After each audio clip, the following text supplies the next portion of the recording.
chronic constipation. That's a topic that a lot of people don't necessarily want to discuss, but it's something that we need to discuss. My guest today is Dr. Stephen Tates. Doc is a master herbalist, naturopath, a diplomat of integrative medicine, and he has over half a century of herbal medicine experience. So, Doc, thank you very much for coming on the show today. This is a topic that needs to be discussed, and my perception is a lot of people misunderstand. I guess it's not a well-understood problem in terms of chronic constipation as to what it is and who has it and why they have it, and is it even normal? There's a lot of questions. So, Doc, where do we go? First, I want to start off with basic science. We should have at least one bowel movement for every time we eat a meal during the course of the day. So if we have 2 or 3 meals a day, we should be averaging at least 2, maybe 3 bowel movements a day. If we eat nothing the whole course of the day, we still should average at least 1 or 2 good bowel movements a day. When we don't, that food waste sits in our body, ferments, spoils, builds bacteria, parasites, kind of similar to leftover food that you put in the refrigerator, put in a Tupperware bowl or pot, Tupperware bowl, tell my age, but Tupperware bowl or pot, and we slide it in the back of the refrigerator. And then we forget it's there. And about 2 or 3 weeks later, we say, uh-oh, I don't even know what's in that. And we pull it out and we open it up. It's fermented and spoiled, all those little white hairs and all that kind of stuff bubbling over, and it's in the refrigerator. Okay, this body is like a furnace. Okay. So when we don't have daily bowel movement, at least a couple of times a day, that same type of fermentation and spoiling goes on in our large and small intestines, or some people call it belly, or some people call it stomach. Gas builds up. Bowel movement starts to get sluggish. Okay? Parasites start to develop and feed on them. I mean, it's a whole nightmare of problems that come from food that is stored up in your body. Now, granted, the quality of food can have a determination on that, but that's not the theme as much as understanding the dangers of having poor bowel movement.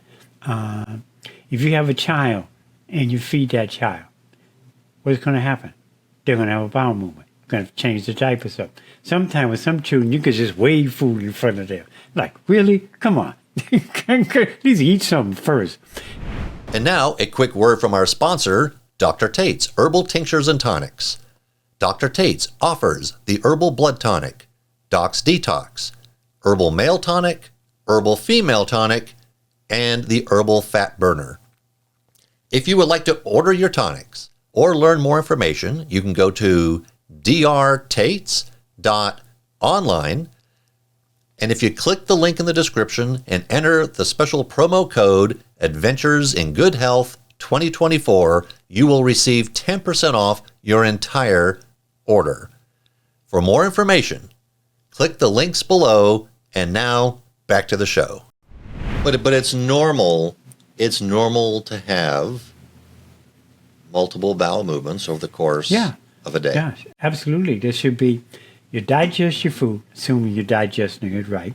You're assimilating, getting the nutrition out of what you eat, and then the waste and byproducts need to be removed from the body, not stored in the body. When you see... Because it's not doing your body any bit of good, quite the opposite. Absolutely. If your body is done with it, your digestive system is done with that material, it needs to go. And when it sits in your system, it's not doing anything beneficial. Actually, it's even more dangerous than that. It sits, ferments, and spoils, and like a stopped-up sink, it backs up into your body. A lot of time people have issues in their lungs and sinuses, in their ears and their eyes. It's come from the constipation or the clogging in the middle of the body. So when I see people and they say, well, my sinuses are congested. I'm sneezing all the time. I'm nasally all the time. And the first thing I will ask is, well, how frequent are your bowel movements? Some of my people say to me, well, I'm talking about my sinuses. I said, but it's all connected. So if this clogs, just like a sink or, or plumbing, it backs up. And the more you clog it, the more it backs up and it stays stuck. So in order to remove stuff in the upper areas, you've got to get the bowels moving that daily basis, not every other day, not every couple of days. Now that would be called acute constipation. You can have one bowel movement a day and still be acutely constipated because you might only be eliminating a little bit of waste compared to the amount of food that you ate. But then the chronic constipation comes in when you're averaging like 2-3 bowel movements a week. And I have quite a few people I see. One of the questions I ask besides, are you drinking water? Are you exercising? What's your diet? How's your bowels moving? They'll say normal. Okay. What do you call normal? Oh, 2-3 times a week. Chest all stuck out. It's like, no. Okay. You gotta. But they say it's normal for them. I've heard that. Because it's been going on for years, decades, potentially. So to them, they feel that is a normal rhythm for them. And what you're saying is that's not a healthy. It may be typical for them, and it may be but that doesn't mean it's a healthy. And it may have a bad rhythm. Okay, so we say normal rhythm, but we'll just say no. You got a bad rhythm because you're storing junk in the body, and that's when the body expands. You've got 30-40 pounds of what people call fat. I'm sorry, and it's going to sound graphic, but that's old, fermented, toxic food waste stored in the middle of your body and backing up into your system. Now, the danger in that is it starts to clog the arteries and veins, and it starts to affect your lungs and sinuses. If you looked up constipation, our viewers say, well, Doc's talking this stuff. Let me look up constipation. Right. Some of the symptoms that come from that could be high blood pressure, high cholesterol, diabetes, lung disease, arthritis, inflammatory diseases, and eventually that chronic stage can evolve into certain forms of cancer in the body from stored up waste. In natural healing, we call that auto-intoxication. Basically, in English, I mean, you're intoxicated on your own food waste, and it's killing the body slowly. Yeah. Oh, wow. Parasites build. You might not even see them. The fungus and bacteria create their own life, and then you keep feeding it foods that continue to clog your system. Then you're shortening your lifespan because bowel movement is essential for our survival. There are other things that are important, but not having that. Think of. Is there a connection between chronic constipation and inflammation? Absolutely. Because it sounded like some of the things the symptoms you were describing. Because from the constipation, it ferments and spoils, becomes very acidic if the food's not already acidic and it's stored in the body. It becomes acidic and it reabsorbs, like we talked about, like that stopped up sink, into the joints and the arteries around the heart, and it contributes to inflammation. So inflammation comes from what we've put in the body and how our body can't handle it and how it can't eliminate it. And then it builds up more acids and more inflammation. I've had people with arthritis problems or inflammation in the joints. Yes, I got to get their blood moving, but I got to get their bowels moving because the blood is toxic from what's stored in the bowels. That is backed up into the blood, backed up into the urinary tract, backed up into the sinus areas in the body. Wow. Okay. So constipation is not good. Yeah, that's true. Obviously. That's understatement of the day. It can be a problem that sneaks up on people, perhaps over a period of years, to the point that they actually accept it. I think they call it like a normalcy bias. But it's a It's a problem that can sneak up on people and they don't even recognize it. And it causes health issues that may seem completely unrelated. Unrelated, absolutely unrelated. So, because in natural healing, and I have a saying before I go to that, movement is life, stagnation is death. So the more things become stagnant, the more you're shortening your lifespan, the more things are moving. Good blood circulation, good urinary tract flow, good bowel movements. That's movement. Movement is life. That's why the exercise and the water and stuff come in, because that helps with that constipation. But this is about understanding the dangers of it. And I've had people say, no, that's not true. My family, we've all averaged 1 or 2 bowel movements a week. I said, that don't make it right. It doesn't make it right. Wow. And it will sit. But I tell people, look up constipation and look at the symptoms or the conditions that can build from constipation. Okay? Stored waste in the body. Parasites build in the body from poor bowel movement. And of course, the food we're eating, uncooked meats and stuff, that may have parasites in it. But then the parasites get in your body, and they've got a buffet full of fermented food to feed on. And then they multiply and have children, all that kind of stuff, build a cul-de-sac inside your body. Now, here's an interesting physical symptom. When you see rashes and discoloration on your face and skin, pimples, cysts, Even like acne or something? Boils or cysts or discoloration, Okay. That's our body's attempt, unsuccessful attempt, David, to try to remove impurities, some impurities out of the body. And the reason why it's trying to force some out through the skin, which is not going to work, is because there's not enough movement going this way. So when people have the skin rashes and eczema and other things, and I say, we need to get the bowels to move, we need to get circulation, then the stuff on the skin starts to shrink and disappear, because it's the body talking to us and saying, we're starving, we're choking to death on the food waste and poison. And of course, the worse the food is, the more the constipation will build. But I have vegetarians that they eat too much, eat too fast, violate all the dietary rules, and drink with their meals, and stress, and all this kind of other stuff. And the food they're eating that was supposed to be wholesome becomes toxic to the body. So we actually have an episode that we did on the 5 rules of eating food. And so just click the little link up top, and that'll take you right to that episode where Doc goes into considerable detail. So, all right. So what can people do about constipation? I mean, I guess you can go to the grocery store and drink some, some sort of medicine or something like that. I was going to be smart to say, what are they going to do? Well, prayer comes in first. but there's more than just that. Okay. But in a natural approach, taking natural approaches, what are some of the natural approaches people can take to kind of help get their bottom, the bottom two, the bottom of their body, a little slip there, their bowels into a healthy rhythm? First, believe it or not, is water consumption. Yeah, I believe help that. To flush and help to soften up that hard concrete waste. So you want to be getting that 48 to 64 ounces or more of water throughout the day. Then you want to be exercise.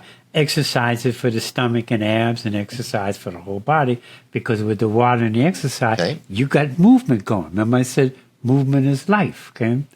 Movement is life, stagnation is death. You want to reduce the stresses in your body as much as you can, which sometimes means leaving certain people alone, because the stress will build more acid and create more problems with the waste that's stored up in the body. Okay, so, but that's a subject. Wait, you're saying like people, you're talking about stresses, just leave certain people alone. I mean, we're always going to have stress sometimes, paying bills or, other kind of family issues, stuff like that. But there's some people that call them like energy vampires, and they dump that stress on you, which throws the rhythm of your body off that's already thrown off because you're partially or completely constipated. So that just adds to the problem. Okay. So you got the water, you got the exercise. Sleep is important because if you look up sleep deprivation, one of the things you'll see will be obesity and weight gain. What does that mean?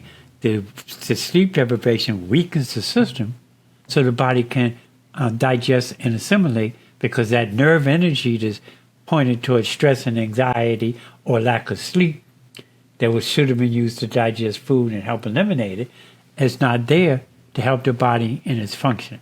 Then high fiber foods, fruits good, watermelon's excellent, dark greens, because watermelon is a natural blood and bowel cleanser, and it adds moisture and is highly nourishing. It's a complete meal all by itself. So, fresh fruits, vegetables, okay, also certain grains like quinoa or wild black rice that show that it's high in fiber.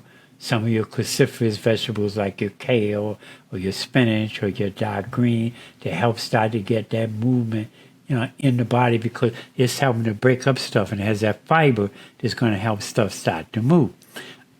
Staying away from cutting back on the white flour and the sugar and the fried foods and stuff. Start eliminating the things that contributed to the constipation, or at least cutting back on them and starting to increase the good foods and the water. Now there are herb teas and stuff and a supplement. One of my favorite, I'm just going to say, is magnesium. Magnesium capsule.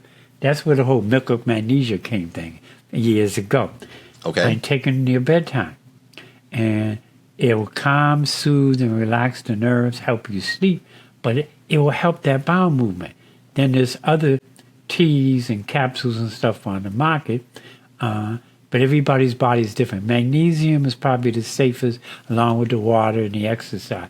Everybody's different. Like I had one woman, just give an example, she read that senna leaf tea is good to help the bowels move. Now that's true. Senna leaf, S-E-N-N-A, okay. senna leaf. Now that's true. That is true. But there's a rules to the road, like everything else you hear me say. How much and how often. I've heard somebody say, well, I read the senna leaf tea was good to help with my constipation. So she drank 3 cups of senna leaf a day. Within 2 weeks, she had hemorrhoids. Painful hemorrhoids because it was too disruptive to the body and it was trying to dump too much stuff down into the intestinal system too fast. So it's like clogged up the highway. Now you're stuck. Now nothing's moving. And it said, that center didn't work. No, you didn't know what you were doing. Say so. I mean, so a lot of this is pretty easy to do on your own. Drinking more water, getting the sleep, getting high-stress people, toxic people out of your life to kind of lower your stress levels. But when it starts going into taking herbs as a type of medicine, something that people need to fully understand is, herbal medicine can be highly effective, but it's medicine. Correct. And people will think, oh, it's natural, it's safe. No, I mean, you've mentioned a number of times on this show, no, if it's medicine, you need to talk to someone. Talk to an herbalist, talk to a naturopath, talk to your doctor, but talk to someone who understands herbs. Absolutely. And knows your life and knows more about you before just, just playing games with what is potentially a risky chemical, which herbs are plants. Plants contain chemicals. That's why people take the herbs, but they forget it's like another chemical. You need to know what you're doing. Even though it may be natural, you still need to know what you're doing. And I've heard people a lot of times say, well, it's just herbs, so it's safe. I said, no, it's not. You can overdo it. It could be the wrong thing for your body based on other health conditions you may have. But simple things.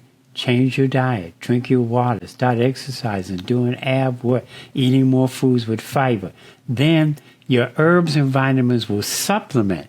That's the word supplement. Supplement the lifestyle changes that you have made. Okay, but if you're just saying that I'm going to still eat my burger and fries and stuff, I'll just take some senna, or some chickweed or some rhubarb or some aloe, to help my bowels move. but I'm not going to change my diet. Well, you're fooling yourself because those herbs will only work for so long, and the body says, look, you ain't going to change. So because you're not going to change, we're not going to help you.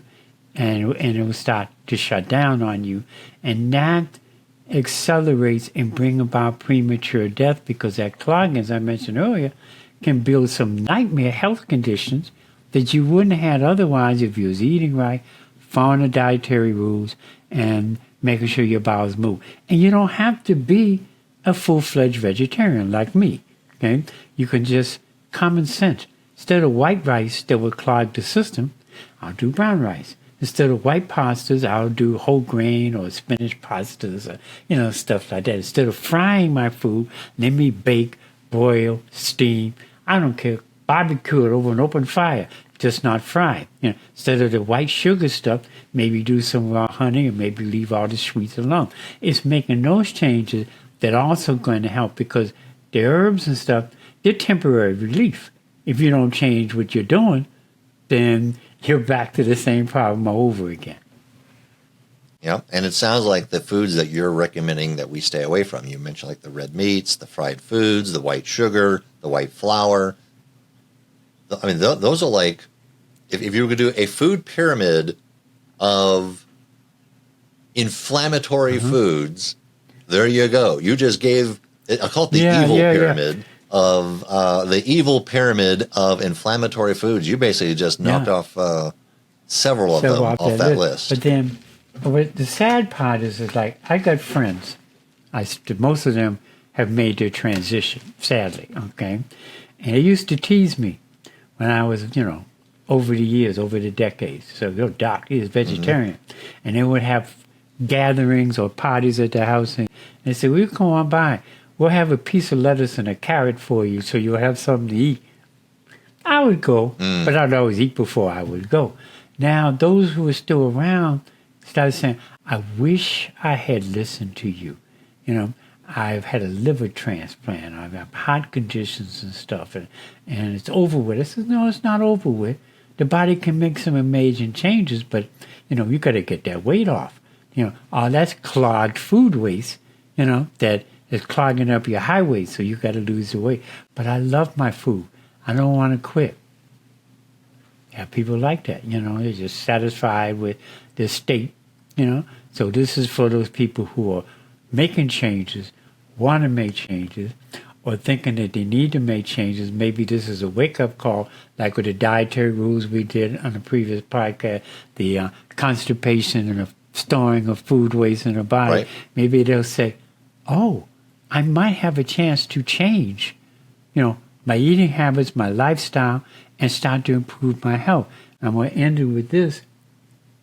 Our body, this is a whole natural healing principle, has the capability of cleansing, healing, and rebuilding itself indefinitely, provided we give it what it needs. Like your automobile, you're going to put good gas, good oil, change the tires, put air in the tires, look at the transmission fluid. We got to do that for our body. And most of us don't or don't want to. So hopefully that...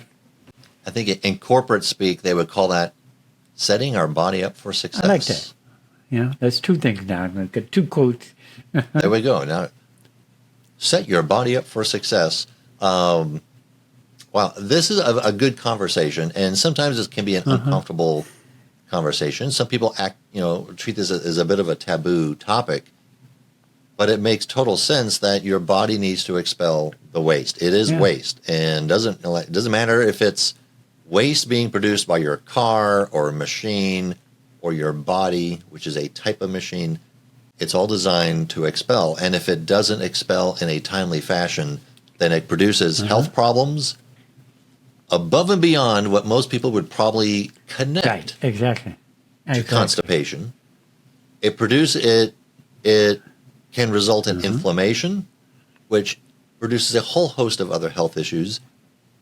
And what you're saying is, basically eating a healthy lifestyle. I mean, just put it in a very generic sense, but making sure you're getting enough sleep, you're drinking enough water, you're being mindful of the foods that you eat. And, we can go through the list of the foods that cause problems, but I think most people would recognize the red meats and the sugars and the white flours and, cupcakes and all that kind of stuff, it wouldn't shock anyone. These are not good foods. And one of the things that they do is they can cause inflammation and constipation. And, if, there may very well be medicines that people can take, that they go to the local pharmacy or the grocery store, but our audience tends to want to hear more about the natural approaches. And what you're saying is there are natural approaches, starting with your lifestyle. Yeah. And two, if you want to take a little more of a proactive approach with herbal medicines and herbal treatments, then that can be that could be an excellent idea. But you need to talk to someone who is an expert. Absolutely. And so in your local area, there should be naturopaths and herbalists. Some people have even gotten referrals from their medical doctor. Like their medical doctor will say, I know an herbalist, I know a naturopath for your situation. This is who you need to talk to. Now, if anyone anywhere in the country, Doc, if they would like to reach out to you, I know that you do consultations and you do talk to people like on Zoom type calls or phone calls or things like that. Also, you have an office in the Atlanta area. What is the best way that someone can reach you if they would like to talk to you? Best way is to give me a call. That number would be 404-943-1171. I'm going to say it again, 404-943-1171. And all the podcasts I've been on, I'll always remind our viewers and our listeners that meant to mention this podcast. Doc, I heard you and David on the podcast. I'm interested in going the next step. Because I'll get people who are just curious. But if you look at the podcast and you like it and then make calls, then I says, okay, you're ready to make that next step. Whatever, if it's the first step or the fifth step, you're ready to make that next step. And I'll pay more attention because I know you're just not curious, random call. You're really looking at trying to make some changes. And those are the kind of people I like to work with. Perfect. And Doc, your contact information will be in the podcast and YouTube description, so it can easily be clicked or written down. Well, Doc, thank you very much. I think this is an important conversation, and I appreciate your knowledge and your experience in sharing that with our audience. All right, so excellent topic, an important topic, can be a taboo topic. But it shouldn't be. It's something that we need to discuss. So thank you very much for watching the show. Thank you for liking. And if you have any comments or suggestions, just type those comments in the YouTube channel. And I do read the comments, and that could very well drive us to create another episode for that particular topic. Now, if you haven't done so already, please click the subscribe button and click the notification button. That helps the channel with the YouTube algorithms, also notifies you every time we post a new episode. All right, that's it for this week. I am David Maloof, exploring natural approaches to good health. That does it for this episode of Adventures in Good Health. We would like to hear from you regarding this podcast and any suggestions you have for future podcasts. You can reach us at Facebook, Instagram, and YouTube. Please subscribe and leave a rating or a review.